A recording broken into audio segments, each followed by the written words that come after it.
Corona योद्धाओं को जो है सम्मानित करके प्रमाण पत्र दिए गए। तो आज जो है कि मछली शहर में मतलब स्वास्थ्य केंद्र में उपस्थित हैं। तो क्योंकि वहाँ से आदेश है कि जितने भी जो आपके सामुदायिक स्वास्थ्य केंद्र के जो अधीक्षक हैं उनके अंतर्गत या वही चिन्हित करेंगे कि 5 लोगों को किसको किसको देना है। तो सर आज प्रमाण पत्र आज वितरित किया गया है। तो प्रमाण पत्र मिलने के बाद सर किस तरीके का अनुभव सर आपको हो रहा है, और जो भी आपके जो कर्मचारी लोग हैं सर उनको किस तरह? सर्वप्रथम तो हम आपकी पूरी टीम को धन्यवाद देना चाहते हैं। ये हौसला अफजाई वाला काम आप लोग कर रहे हैं।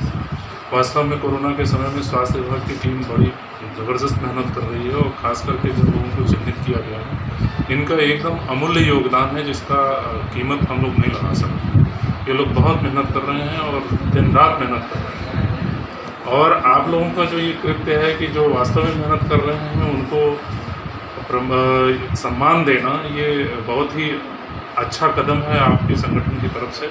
मैं इसकी तहे दिल से शुक्रिया अदा करता हूँ। इसके लिए बहुत बहुत धन्यवाद आपको। सर जैसे कि सर अब मैं कोरोना की बात करता हूँ। सर कोरोना सर काफ़ी सर ये देश में सर जो कि एकदम बहुत महामारी तरह सर फैला हुआ है।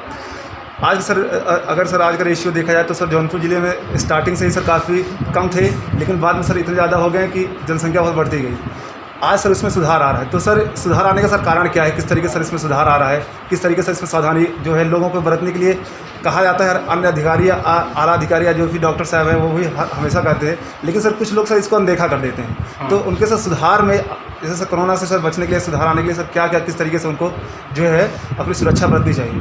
देखिए, एक बात है तो हम आपके माध्यम से ज़रूर कहना चाहेंगे कि कोरोना एक ऐसी बीमारी है जो श्वास के माध्यम से फैलती है, और जब भी आदमी छींकता है या खांसता है तो उससे ड्रॉपलेट निकलता है, उसमें कोरोना के वायरस होते हैं। दूसरा कोई सांस लेता है तो उसे उसका इन्फेक्शन मिल जाता है।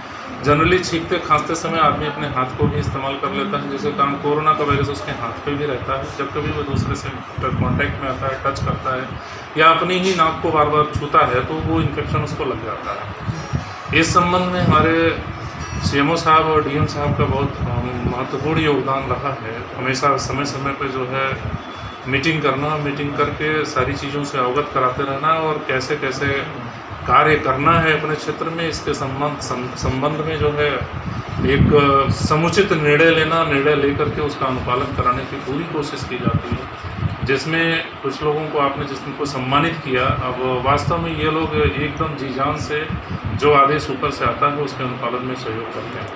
और इस तरह से हमारी 3 टीम जो है वो लगी हुई है, जो कि क्षेत्र बांटा गया है मछली शहर के। अब ये डोर टू डोर जाते हैं और जहाँ भी इस तरह के कोई लक्षण मिलता है उनको सूचना देते हैं, सूचित करते हैं, उसे हम 108 के माध्यम से अस्पताल पर बुलवाते हैं। अगर कोई लक्षण है तो हमारे यहाँ कोरोना की सैंपलिंग भी होती है, सैंपलिंग कराते हैं। उसके बाद अगर और विशेष ज़रूरत होती है तो उसको L1 हॉस्पिटल जो कोरोना के लिए बनाई गई है वहाँ पे भेज करके उनका समुचित इलाज कराया जाता है।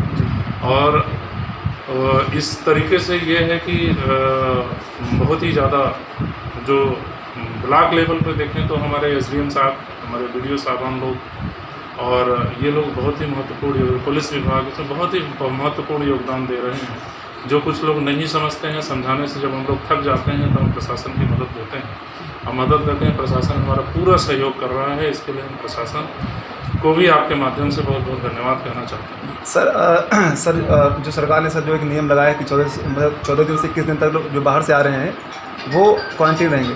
सर जैसे अगर किसी को अगर कोरोना हुआ है वो स्वस्थ हो जाता है, लेकिन सर घर जाने के बाद सर वही सर रिकवर हो जाता है। सर ये किन परिस्थितियों में सर होता है?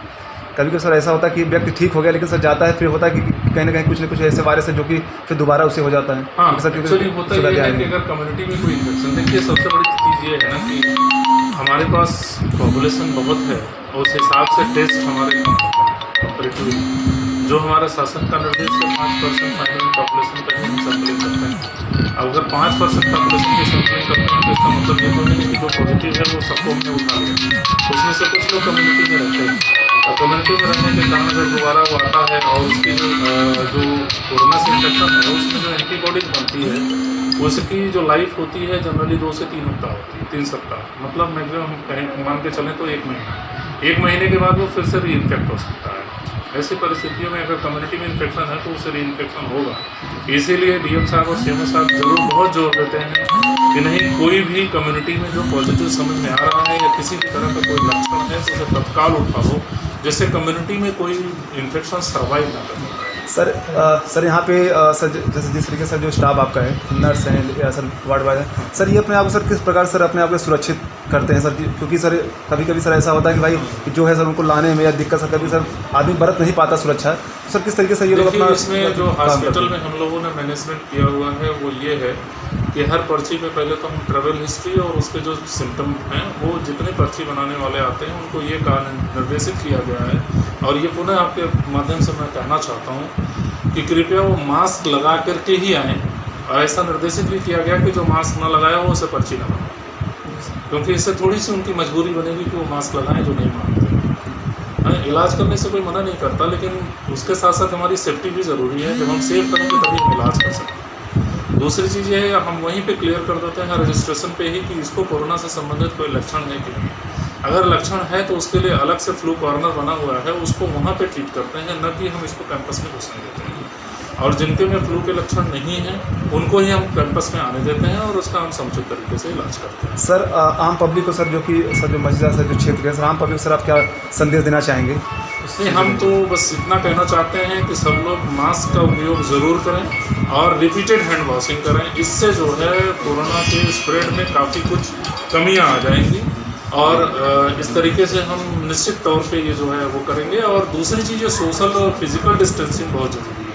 अगर कोई माइग्रेंट आ रहा है तो उसे कायदे से जो है अपने आप को 14 से 21 दिन तक आइसोलेट करके रखें। इससे वो सबसे पहले तो उनके परिवार की सुरक्षा होगी, क्योंकि जब भी जाएंगे तो सबसे पहले अपने परिवार के कॉन्टेक्ट में। सर ये जो आयुष्मान योजना सर जो चल रहा है सर, ये कहाँ तक अभी मतलब सर नहीं, आयुष्मान